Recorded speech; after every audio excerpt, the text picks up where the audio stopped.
Iran, Israel మధ్య గత 12 రోజులుగా కొనసాగుతున్న యుద్ధం ఇక ముగిసినట్లేనని చెప్పి అమెరికా అధ్యక్షుడు డొనాల్డ్ ట్రంప్ ప్రకటన జారీ చేశారు.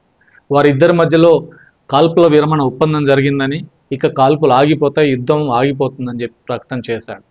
మరి నిజంగా యుద్ధం ట్రంప్ ప్రకటించినట్టుగా యుద్ధం ఆగిపోతుందా? ఇజ్రాయెల్ వైపు నుంచి ఏ రకమైన ప్రకటన ఇప్పటికి రాలేదు. కానీ ఒకసారి అమెరికా నుంచి ఒక ప్రకటన వచ్చిన తర్వాత ఇజ్రాయెల్ దాని కట్టుబడి ఉండే అవకాశం కనిపిస్తుంది.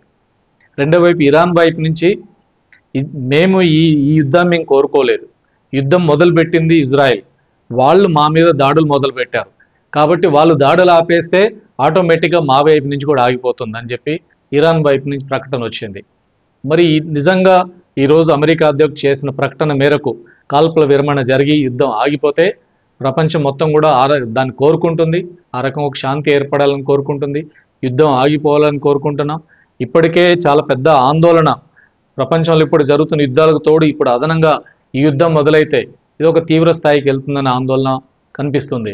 ఇటువంటి పరిస్థితులలో ఈ రకం కాల్పుల విరమణ ప్రకటన రావడం అనేది ఆ రకంగా అది అమల్లోకి వస్తే అందరం సంతోషిస్తాం. కానీ ఈరోజు ఈ యుద్ధం ఈ స్థాయిలో జరిగిన తర్వాత ఒకవైపు ఇజ్రాయెల్ 12 రోజుల క్రితం యుద్ధం మొదలుపెట్టింది, ఇరాన్కి సంబంధించిన అనేక ప్రాంతాల మీద దాడులు చేసింది. తిరిగి ప్రతిగా ఇరాన్ కూడా అదే రకంగా భారీ ఎత్తున బాలిస్టిక్ మిసైల్స్ కావచ్చు, రకరకాల పద్ధతిలో ఇజ్రాయెల్ మీద కూడా అదే రకంగా దాడి చేసింది. ఒకవైపు ఇజ్రాయెల్ మరింతగా దెబ్బతింటుంది, బలహీనపడుతుందని అనుకుంటున్నటువంటి సమయంలో అమెరికా రంగప్రవేశం చేసి ఇరాన్కి సంబంధించినటువంటి న్యూక్లియర్ కేంద్రాలు 3 కేంద్రాలని ధ్వంసం చేశామని, తమ బాంబుల ద్వారా బ్లస్టర్ బాంబ్స్ ద్వారా వాటిని బ్లాస్ట్ చేశామని చెప్పి అమెరికా ప్రకటన చేసింది. అసలు అమెరికా ఇరాన్పై డైరెక్ట్గా ఏ రకంగా దాడి చేస్తుంది? అంతర్జాతీయ సూత్రాలు, ఐక్యరాజ్య సమితి ఉన్న రూల్స్ అన్నిటిని బ్రేక్ చేసి ఇది యుద్ధ నేరాలకు పాల్పడమే. అమెరికా, ఇజ్రాయెల్ ఇద్దరు యుద్ధ నేరాలకు పాల్పడ్డారు. ఇరాన్పై దాడి చేసి మొత్తం నాశనం చేశామని చెప్పి అమెరికా ప్రకటన చేసింది. ఒకవైపేమో తాను ప్రపంచ శాంతికి కృషి చేస్తున్నాను, ఇండియా పాకిస్తాన్ల మీద యుద్ధాన్ని ఆపాను కాబట్టి నాకు నోబెల్ బహుమతి రావాలి, నోబెల్ ప్రైజ్ ఇవ్వాలని చెప్పి ఒకవైపు డొనాల్డ్ ట్రంప్ ఎక్స్పెక్ట్ చేస్తున్నాడు. అది ఒకవైపు శాంతి గురించి మాట్లాడుతున్నాడు, రెండో వైపు దాడి చేశాడు.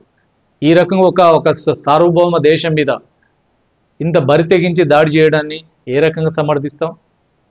రెండోది, ఇరాన్ దగ్గర అణ్వాయుధాలు ఉన్నాయి, అణుశక్తి ఉంది, వాళ్ళు అణు పరీక్షలు చేస్తారని చెప్పారు. కానీ ఎక్కడైనా ప్రూఫ్ ఉందా? ఏ ఒక్కరు అంగీకరిస్తారా? అది ఏ ప్రూఫ్ లేదు.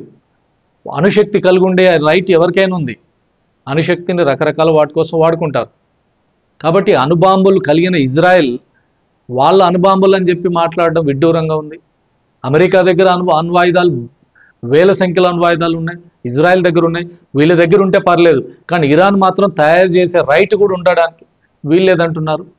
అసలు ఇరాన్ ఎప్పుడైనా ఇతర దేశాల మీద దాడి చేసి చుట్టుపక్కల ఉన్న దేశాల మీద దాడులు చేసిందా?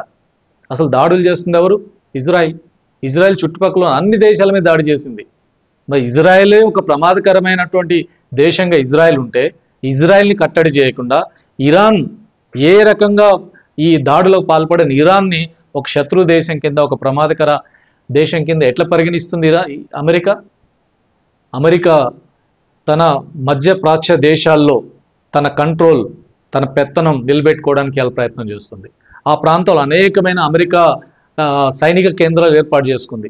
అసలు ప్రపంచం మొత్తం మీదనే అమెరికా సైనిక కేంద్రాలు 850 సైనిక కేంద్రాలు ఉన్నాయట. ఇంత భారీ మొత్తంలో సైనిక కేంద్రాలు ఎందుకు పెట్టుకుంది?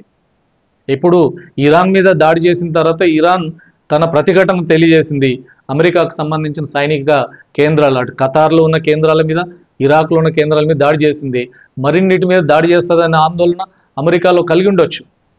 అందుకని యుద్ధం విరమణ లేదా కాల్పుల విరమణకి వెనక్కి రావడానికి ఇరాన్ స్ట్రైట్గా నిలబడి ఫైట్ చేయడం, తన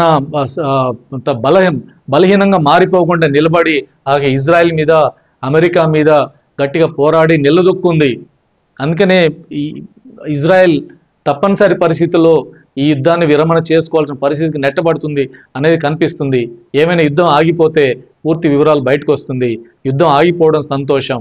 ఈ రకమైన అన్యాయమైన యుద్ధాన్ని ప్రారంభించిన ఇజ్రాయెల్, దానికి తోడ్పడాలని అమెరికాలే దోషులుగా మిగులుతారు ఇప్పుడు జరిగినటువంటి యుద్ధంలో అనేది మాత్రం వాస్తవం.